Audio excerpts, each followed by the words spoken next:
بسم اللہ الرحمن الرحیم۔ عزیز طلبہ، نعت کے ایک اور لیکچر کے ساتھ حاضر ہوں میں محمد عدیل شہزاد۔ ہم حفیظ طائب کی نظم نعت پڑھ رہے تھے۔ نعت کے ہم نے پہلے 5 اشعار پڑھے جو کہ پچھلے لیکچرز کے اندر آپ کو مل سکتے ہیں۔ آج ہمارا شعر نمبر ہے 6۔ رونما کب ہوگا راہ زیست پر منزل کا چاند، ختم کب ہوگا اندھیروں کا سفر خیر البشر صلی اللہ علیہ وآلہ وسلم۔ ایک دو مشکل الفاظ ہیں، رونما ہونا، ظاہر ہونا، راہ زیست زندگی کا سفر۔ اے نبی صلی اللہ علیہ وآلہ وسلم، زندگی کی راہ پر منزل کا چاند کب رونما ہوگا اور یہ اندھیروں کا سفر کب ختم ہوگا۔ سوالیہ انداز ہے شاعر کا۔ اہم نکات میں سب سے پہلے میں نے لکھا سوال کے پردے میں دعائیہ انداز ہے۔ آپ صلی اللہ علیہ وآلہ وسلم نے خطبہ حجۃ الوداع کے موقع پر فرمایا تھا کہ میں تمہارے درمیان 2 چیزیں چھوڑے جا رہا ہوں، ایک کتاب اور ایک سنت۔ کتاب سے مراد قرآن مجید اور سنت سے مراد آپ صلی اللہ علیہ وآلہ وسلم کی مبارک زندگی ہے۔ جب تک تم ان دونوں پہ عمل کرتے رہو گے، ان کو تھامے رہو گے، تم پوری دنیا پہ غالب رہو گے، اور جب ان 2 چیزوں کو چھوڑ دو گے تو تم ذلیل و خوار ہو کے رہ جاؤ گے۔ اور ہوا بھی ایسا ہی، جب تک مسلمانوں نے اس پہ عمل کیا، اس کو تھامے رہے، تب تک مسلمان پوری دنیا پہ حکومت کرنے والے تھے۔ حضرت عمر رضی اللہ تعالیٰ عنہ 22 لاکھ مربع میل کے حکمران، پھر حضرت معاویہ رضی اللہ تعالیٰ عنہ 65 لاکھ مربع میل کے حکمران، پھر بنو عباس جو ہیں وہ آدھی سے زیادہ دنیا پہ فاتح تھے، اور جب قرآن اور سنت کو چھوڑا تو پھر ذلیل و خوار ہوئے۔ پھر جو ہے ان پہ زوال آ گیا، عروج۔ ہم نے یہاں سے سیکھا کہ عروج جو ہے وہ قرآن اور سنت پہ عمل کرنے سے ہے۔ جو بھی اس پہ عمل کرے گا، اب قرآن پوری کائنات کے لیے ہے، آپ صلی اللہ علیہ وآلہ وسلم کی زندگی پوری کائنات کے لیے ہے۔ جو بھی اس پہ عمل کرے گا، جو بھی اس پہ عمل کرے گا وہ کامیاب ہوگا۔ جس نے بھی اس پہ عمل کیا وہ کامیاب ہوگا۔ موجودہ دور میں ہم دیکھتے ہیں کہ یہودی جو ہے وہ قرآن مجید کا ترجمہ اپنی زبان کے اندر کراتے ہیں، اس پہ عمل کرتے ہیں، ایمان لے کے نہیں آتے، لیکن عمل قرآن پہ کرتے ہیں کیونکہ وہ جانتے ہیں کہ اسی کے اندر کامیابی ہے۔ آپ صلی اللہ علیہ وآلہ وسلم کی زندگی کو پڑھ کے اس پہ عمل کرتے ہیں کہ کامیابی اس کے اندر ہے، ایمان نہیں لے کے آتے۔ ہم ایمان لے کے آئے لیکن ہم نے اس پہ عمل نہیں کیا۔ جب ہم نے عمل کیا ہم دنیا کے فاتح ٹھہرے، اور جب ہم نے اس کو چھوڑ دیا، ہم نے قرآن اور سنت سے روگردانی کی تو ہم ذلیل و خوار ہوئے۔ تو اسی انداز میں سوال کے پردے میں دعائیہ انداز ہے شاعر کا کہ اے نبی صلی اللہ علیہ وآلہ وسلم، زندگی کی راہ پر منزل کا چاند کب رونما ہوگا۔ یہ جو جس راہ پہ آپ ہمیں ڈال کے گئے ہیں، اس راہ پہ ہمیں منزل کب ملے گی، اور اندھیروں کا سفر کب ختم ہوگا۔ یہ اندھیروں کا سفر ہم نے خود ہی چنا ہے، یہ ہم منزل سے خود ہی بھٹک گئے ہیں۔ منزل تو واضح تھی، آپ صلی اللہ علیہ وآلہ وسلم کی زندگی پہ عمل کر کے، آپ کی سیرت پہ عمل کر کے، آپ کی سنت پہ عمل کر کے، قرآن مجید کو پڑھ کر۔ ہم نے قرآن مجید کو صرف اس لیے پڑھا کہ ہم نے کہا کہ ایک حرف پہ 10 نیکیاں ملتی ہیں، پھر ہم نے جتنے لفظ پڑھے ہم نے ملٹیپلائی بائی 10 کر دیا کہ ہماری اتنی نیکیاں ہو گئیں۔ حالانکہ یہ نیکیاں گننے کے لیے نہیں تھا، بلکہ اس کو پڑھ کر قرآن مجید جو ہے وہ عمل کرنے کے لیے تھا۔ نتیجہ کیا نکلا کہ ہم اندھیروں میں آ گئے، اب اجالوں میں کیسے آئیں گے؟ آپ صلی اللہ علیہ وآلہ وسلم کی زندگی پہ عمل کر کے۔ تو دعا کرتا ہے کہ اے نبی صلی اللہ علیہ وآلہ وسلم، ہمیں ہماری منزل تک پہنچا دیجئے، اے نبی صلی اللہ علیہ وآلہ وسلم، ہمیں اندھیروں سے نکال لیجئے۔ زندگی کے راستے پر منزل کا چاند طلوع ہونے کی دعا کہ ہم جس طرح کی زندگی گزار رہے ہیں، اس زندگی کے اندر مشکلات ہی مشکلات ہیں، پریشانیاں ہی پریشانیاں ہیں۔ اور اگر ہم اس شعر کی تشریح دیکھیں تو دونوں پہلو اس میں سے نکلتے ہیں کہ شاعر اپنی پریشانیاں بھی بیان کر رہا ہے، اور اس کے ساتھ ساتھ جو ہے وہ امت مسلمہ کی پریشانیاں بھی بیان کر رہا ہے کہ اے نبی صلی اللہ علیہ وآلہ وسلم، آپ کی امت جو ہے وہ اندھیروں میں ڈوب چکی ہے، آپ کی امت جو ہے وہ مشکلات میں ہے، تو ہمیں منزل کب ملے گی، ہمیں صبح کب ملے گی؟ اندھیروں کے سفر کے ختم ہونے کی دعا، جس طرح سے وہ منزل پہ پہنچنا چاہتا ہے، اسی طرح سے وہ چاہتا ہے کہ اے نبی صلی اللہ علیہ وآلہ وسلم ہماری مشکلات ختم ہو جائیں، ہم پہ جو مصیبتیں برس رہی ہیں وہ مصیبتیں ختم ہو جائیں، اور ہمارے جو اندھیرے ہیں وہ ختم ہو جائیں، ہمیں ایک بار پھر عروج ملے، ہم جو ہے وہ ایک بار پھر اپنے اس مقام تک پہنچیں جس مقام کا وعدہ آپ صلی اللہ علیہ وآلہ وسلم نے فرمایا ہے۔ اسی طرح سے اگر ہم دیکھیں تو مقصد تخلیق کا بھول جانا، انسان اپنے مقصد کو بھول گیا ہے۔ اللہ تعالیٰ نے فرمایا تھا میں نے جنوں اور انسانوں کو اپنی عبادت کے لیے پیدا کیا ہے۔ اب اللہ تعالیٰ کی عبادت کے لیے انسان اس دنیا کے اندر آیا تھا، لیکن انسان نے اپنے اصل مقصد کو بھول کر دنیاوی تمام مقاصد کو حاصل کرنے کے لیے توغ شروع کر دی، کوششیں شروع کر دی، محنت بھی کرتا ہے، سب کچھ کرتا ہے، لیکن اگر کوشش نہیں کرتا تو اپنے اصل مقصد کے لیے نہیں کرتا، محنت نہیں کرتا تو اس زندگی کے لیے نہیں کرتا جو اس نے مرنے کے بعد گزارنی ہے۔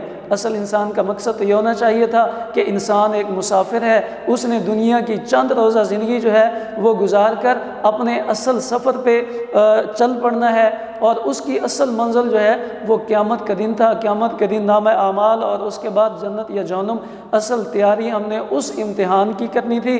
اور انسان جب اس دنیا کی رنگینیوں کو دیکھتا ہے اپنا اصل مقصد بھول جاتا ہے اور دنیا کے لیے جو ہے وہ کوشش شروع کر دیتا ہے، اور اچانک پتہ چلتا ہے کہ جو کچھ اکٹھا کیا تھا، جس کے لیے کوششیں کی تھیں، وہ اسی دنیا کے اندر رہ گیا، اور انسان جو ہے وہ اپنی اگلی منزل پہ روانہ ہو گیا۔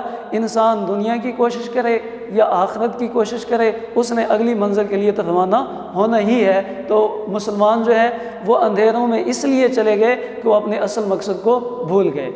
اسی شعر کے اندر شاعر جو ہے وہ سوالیہ انداز میں فریاد کرتے ہیں۔ سوالیہ انداز کیا ہے کہ اے نبی صلی اللہ علیہ وآلہ وسلم زندگی کی راہ پر منزل کا چاند کب رونما ہوگا، ہمیں منزل کب ملے گی؟ سوالیہ انداز بھی ہے، فریاد بھی ہے کہ اے نبی صلی اللہ علیہ وآلہ وسلم کسی طرح ہمیں اپنی منزل مل جائے۔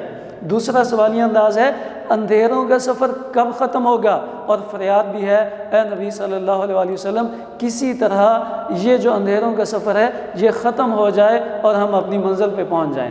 اور صرف وہ اپنے لیے فریاد نہیں کرتا، بلکہ میں نے لکھا امت مسلمہ پوری امت کے لیے فریاد کرتا ہے کہ یہ جو مشکلات ہیں یہ میری ذاتی مشکلات نہیں ہیں، پوری امت ان مشکلات میں گھری ہوئی ہے، یہ جو مصائب ہیں، یہ جو زوال ہے، یہ پوری امت کے لیے زوال ہے۔ اے نبی صلی اللہ علیہ وآلہ وسلم پوری امت کے لیے جو ہے وہ دعا کر دیجئے کہ وہ اپنی منزل تک پہنچ جائے اور ان کے اندھیروں کے سفر ختم ہو جائیں۔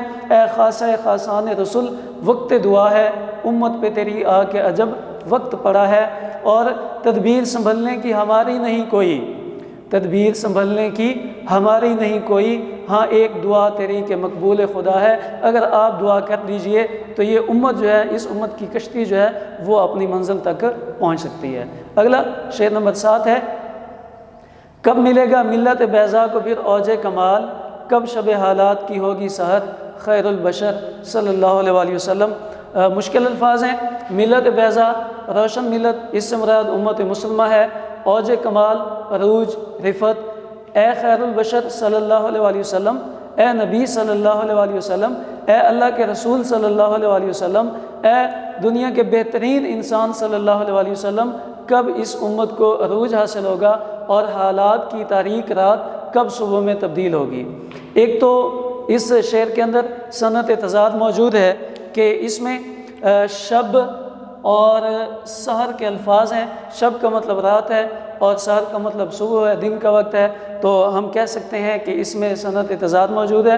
دوسرا، ملت بیضا سے مراد ملت اسلامیہ ہے۔ ملت اسلامیہ کے لیے استعارہ لیا گیا ہے ملت بیضا کا لفظ، روشن ملت، کہ یہ وہ ملت ہے کہ جس کے لیے آپ صلی اللہ علیہ وآلہ وسلم نے محنت کی، کہ جس کے لیے کوہ صفا پہ کھڑے ہو کے آپ صلی اللہ علیہ وآلہ وسلم نے پتھر کھائے، کہ جس کے لیے آپ صلی اللہ علیہ وآلہ وسلم نے جنگیں لڑی، غزوہ بدر، غزوہ احد، غزوہ احزاب، غزوہ تبوک، فتح مکہ، فتح خیبر، یہ سب جو ہے اس امت کے لیے لڑی گئی تھی کہ میری آنے والی امت جو ہے وہ امن کے لیے رہ سکے۔ تو اس سے مراد ملت بیضا سے مراد امت مسلمہ ہے کہ جس کا جو مستقبل ہے وہ عروج ہے، اس کے اندر جو ہے وہ روشنی ہی روشنی ہے۔ امت کے زوال کا ذکر، ذلت اور رسوائی کا غم، اسی شعر کے اندر شاعر کو جو ہے وہ پوری امت کے زوال کا بھی فکر ہے۔ اس کا ذکر کرتے ہیں کہ ایک وہ وقت تھا کہ امت مسلمہ جو ہے وہ پوری دنیا پہ حکمرانی کر رہی تھی، کوئی اس کا مقابلہ کرنے والا نہیں تھا، ان کے اندر اتفاق تھا، انہوں نے قرآن اور سنت کو تھاما ہوا تھا۔ پھر کوئی بھی اگر ان سے لڑنے کے لیے آتا تو پہلے 100 بار اسے سوچنا پڑتا کہ ہم اگر لڑیں گے تو شکست ہمارا مقدر ہوگی۔ پھر ہم دیکھتے ہیں حضرت خالد بن ولید رضی اللہ تعالیٰ عنہ 18,000 کا لشکر لے کے جاتے ہیں، 70,000 سے جیت جاتے ہیں، 1.5 لاکھ سے جیت جاتے ہیں۔ کیا ہے کہ ان کی لڑائی کا مقصد صرف اور صرف اللہ کی رضا کی خاطر جو ہے وہ لڑنا ہوتا تھا۔ وہ جانتے تھے کہ اگر ہم لڑتے ہوئے مارے گئے تو ہم شہید ہیں، اور اگر ہم بچ گئے تو ہم غازی ہیں۔ تو یہ وہ روشن امت ہے۔ اور پھر ان پہ زوال آیا تو یہ کٹتے چلے گئے۔ پھر دشمنوں نے ان کی ایسی گردنیں کاٹیں، ہم دیکھتے ہیں بغداد کے اندر جو ہے وہ ہلاکو خان آتا ہے اور 20 لاکھ لوگوں کو قتل کر دیتا ہے۔ پھر ہم دیکھتے ہیں کہ وہی منگول قبائل جو پوری دنیا کے اندر چھا جاتے ہیں تو مسلمانوں کا قتل عام کیا جا رہا ہے، مسلمانوں کو شہید کیا جا رہا ہے۔ پھر ہم دیکھتے ہیں 1857 کی جنگ آزادی کے اندر سب سے زیادہ مسلمانوں کو شہید کیا جا رہا ہے۔ پھر ہم دیکھتے ہیں 1947 کے اندر جب پاکستان بنا تب بھی مسلمانوں کو شہید کیا جا رہا ہے۔ خلافت عثمانیہ کو ختم کر کے مسلمانوں کو ختم کرنے کی کوشش کی جا رہی ہے۔ تو یہ مسلمانوں کے زوال کا ذکر ہے، اور مسلمانوں کی ذلت اور رسوائی کا غم جو ہے وہ شاعر کے دل کے اندر ہے کہ کاش ان سے یہ زوال ختم ہو جائے، مسلمان اسی طرح سے عروج حاصل کریں اور پوری دنیا کے فاتح کہلائیں۔ مسلمانوں کے دوبارہ عروج کی دعا یہاں پہ مانگی ہے شاعر نے، تاریک رات کے صبح میں بدلنے کی دعا مانگی ہے۔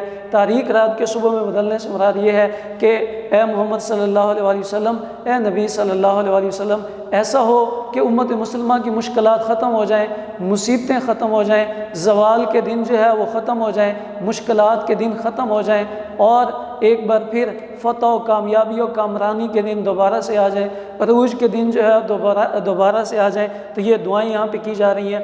موجودہ حالات کو شب سے اس نے تشبیہ دی ہے کہ موجودہ جو حالات ہیں ایسے حالات جن میں مسلمان جو ہے وہ پریشان حال ہیں، مسلمان زوال کا شکار ہیں، مسلمان مغلوب ہو چکے ہیں، ایسے حالات کو اس نے شب سے تشبیہ دی ہے۔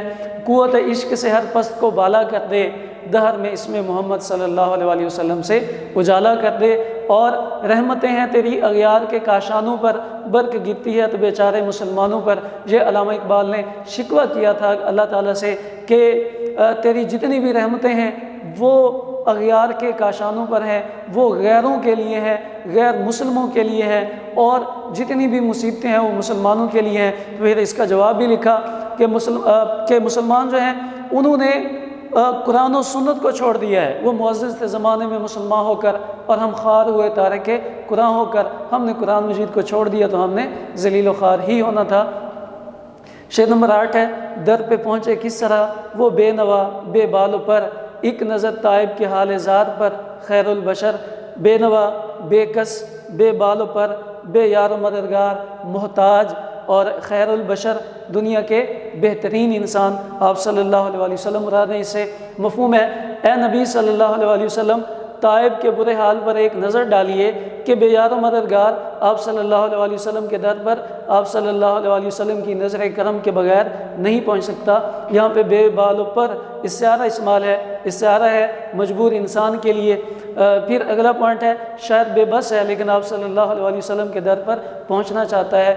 مسلمان جتنا بھی گناہ گار ہو لیکن اتنا عشق تو اس کے دل کے اندر موجود ہے کہ اپنے نبی صلی اللہ علیہ وسلم کے لیے اپنی جان بھی قربان کر سکتا ہے۔ آپ کے در پر پہنچنے کے لیے ہمیشہ جو ہے اس کے دل کے اندر ایک تڑپ رہتی ہے، وہ بے بس ہے، پھر بھی دعا کرتا ہے اے نبی صلی اللہ علیہ وسلم اپنے در پہ بلا لیجئے، اور آپ صلی اللہ علیہ وسلم کے در پہ وہی پہنچتا ہے جسے اللہ تعالیٰ توفیق دیتے ہیں، جسے آپ صلی اللہ علیہ وسلم وہاں پہ بلاتے ہیں۔ ہم دیکھتے ہیں دنیا کے اندر کہ لوگوں کے پاس کروڑوں روپے ہیں، مال و دولت ہے، سب کچھ ہے، لیکن توفیق نہیں ہے تو وہاں پہ نہیں پہنچ سکتے۔ اور ایک غریب ہے، اس کے دل کے اندر تڑپ موجود ہے، وہ بلاتے ہی اسے ہیں جس کے دل کے اندر تڑپ موجود ہوتی ہے۔